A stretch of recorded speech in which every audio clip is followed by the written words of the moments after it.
নমস্কার সবাই, কিরাম আছেন? আশা করি সবাই ভালো আছেন। তাই এই যে আমি কিন্তু কাঁঠালের ইঁচড় কাটতে যাচ্ছি। দুধ তরি কাঁঠালের ইঁচড় না, যাচ্ছে হলো কাঁঠাল কাটতে। কাঁঠাল কাটিয়ে নিয়ে আসে তারপরে ইঁচড় আনবো। যাই হোক, আর এই যে প্রথমে দেখলেন না আমার পিছনে হলো মাসি শাশুড়ি দাঁড়ায় রয়েছে। আর ছোটো মাসি শাশুড়ির কাছে দিছি ফোনটা যে আমার একটু ভিডিও বানাই দাও।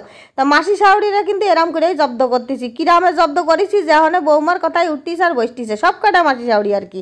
যাই হোক, এখন এই যে কাঁঠালটা কাটতে আসবো। এখন এই যে এইটা কাটবো কি কাটবো না তাই ভাব দিছি। তা আবার দিদাম আমি এলো পিছনে রয়েছে। তা আমার ছোটো মাসি শাশুড়ি করলো কি, চলো ওই বাগানের মধ্যে একটা কাঁঠাল গাছ আছে, ওইটাই মেলা কাঁঠাল আছে বাগানের মধ্যেই, মানে কি ওই বাড়ির সামনে একটা পুকুর আছে, পুকুরির পাড়ে। তা সত্যি সত্যি ও মাগো মায় আনে আইসে দেখেন অবস্থা, কাঁঠাল গাছের শিকড়েতে কাঁঠাল হওয়া ধরিছে। যে কি পরিমাণে কাঁঠাল হয়েছে। আমার মামা বাড়ি জানেন, মানে এটা তো মামা শ্বশুর বাড়ি, আমার মামা বাড়ি একটা কাঁঠাল গাছ ছিল, সেটা এরকম শিকড়েতে কাঁঠাল শুরু হতো, মানে এত পরিমাণে কাঁঠাল হইতো। আর সে গাছটা বিশাল বড়, মানে দুইজন বের পাওয়া যেত না সেরামের বড় কাঁঠাল গাছ। আর এটাও সেই একই অবস্থা, সে শিকড়েতে কাঁঠাল হওয়া শুরু করেছে। এখন তো মাথায় কাজ করতেছে না যে কোন কাঁঠালটা নেবো, মানে এডে নেবো না ওইডে নেবো এই করতেছি। তা যাই হোক, আমার মাসি শাশুড়ির কাছে তোমরা কিনিবা তোমরা কিনিবা, কেউ সাড়া দিচ্ছে না। ও মা গো মা, যেই না আমি কাটপা না সেই কবে নাকি আমি একটা নেবো আমি একটা নেবো। তাই আগের তো ইশারা দিয়ে কয়ে দিচ্ছি আমি কিন্তু সাইডে কাঁঠাল কাটবো, সাইডে নেবো। এর মধ্যে কিন্তু কেউ কথা কবা না যে আমি নেবো আমি নেবো। আগে শুনেছি তোমরা কেউ যে নেবো না। তারপরে এই যে উপরের দিকে তাকাছে, এদিকে কিন্তু আমার মামি শাশুড়ি কুটানে চলে এসেছে, কারণ উপরে হলো বড় বড় কাঁঠাল আছে। আমি হলো ছোট্ট কাঁঠাল নেবো আর একটা বড় কাঁঠাল নেবো, সাইডে আর নেবো না। অত মুখের কথা কলাম সাইডে নেবো, মাসিকে রেখে পানোর জন্য। যাই হোক, তাকে আরও বাপের বাড়ি বুঝেছেন, আর এটা তো আমার মামা শ্বশুর বাড়ি। আর এদিকে এই যে মামি চলে আইছে কুটানি এখন সে হলো কাঁঠালটা পাড়িয়ে দিয়েছে, বড় একটা কাঁঠাল মামি পাড়িয়ে দিয়েছে। তারপরে আবার দিদা শাশুড়ি নড়তে পারে না চড়তে পারে না, সেও আইছে কাঁঠাল পাড়তি।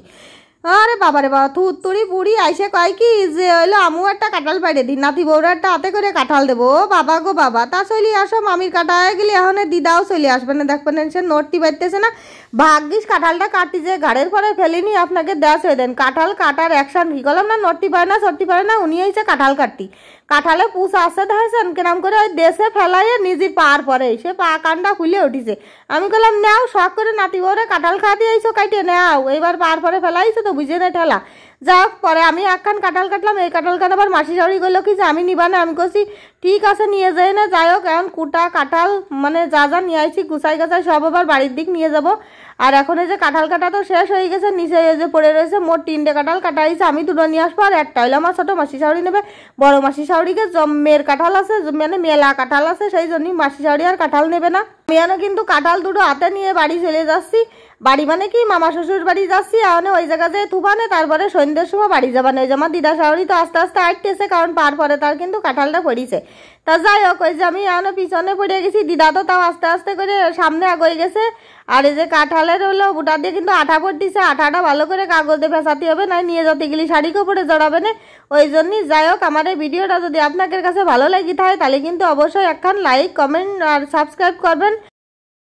এখন যে কাঁঠালটা নিয়ে যাচ্ছি, কাঁঠাল নিয়ে যাইয়ে বাড়ি যেয়ে কাইটে কুটে পরিষ্কার করে ফাইন করে তাই হলো রান্না করবানে নিরামিষ কাঁঠালের ইঁচড়।